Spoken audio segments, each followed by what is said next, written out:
বিসমিল্লাহির রহমানির রহিম। আসসালামু আলাইকুম সবাইকে। আশা করছি সবাই খুব ভালো আছেন। আমাদের এলাকায় এটাকে লাফা শাক বলা হয়। আজকে এই লাফা শাক এবং আলু দিয়ে ভাজি রেসিপি আপনাদেরকে শেয়ার করব। আই হোপ আপনাদের পছন্দ হবে। লাফা শাকের ভাজি করার জন্য প্রথমে চুলোয় কড়াই দিয়ে দিয়েছি। এখানে দিয়ে দিব রান্নার রেগুলার তেল দিয়ে দেব। এখন এখানে দিয়ে দেব রসুন কুচি। রসুন কুচিটাকে ভালোভাবে মিশিয়ে নেব। এরপরে দিয়ে দেব পেঁয়াজ কুচি। এটাকে ভালোভাবে ফ্রাই করে নিতে হবে। এরপর দিয়ে দিলাম কাঁচামরিচ।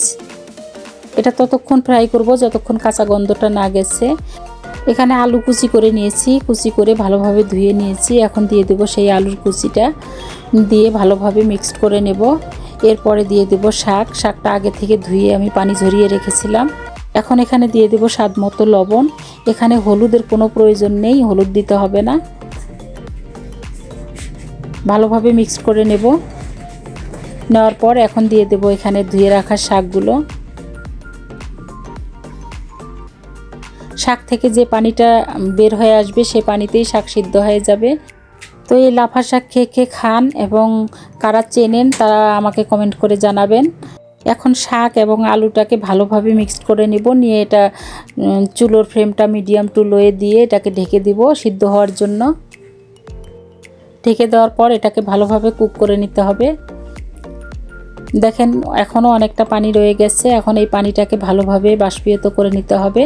যেহেতু এটা শাক ভাজি, এটাতে কোনো প্রকার পানি রাখা যাবে না। এই শাক ভাজিটা খেতে অনেক টেস্টি হয়। এটা বাসায় ট্রাই না করলে বুঝতে পারবেন না।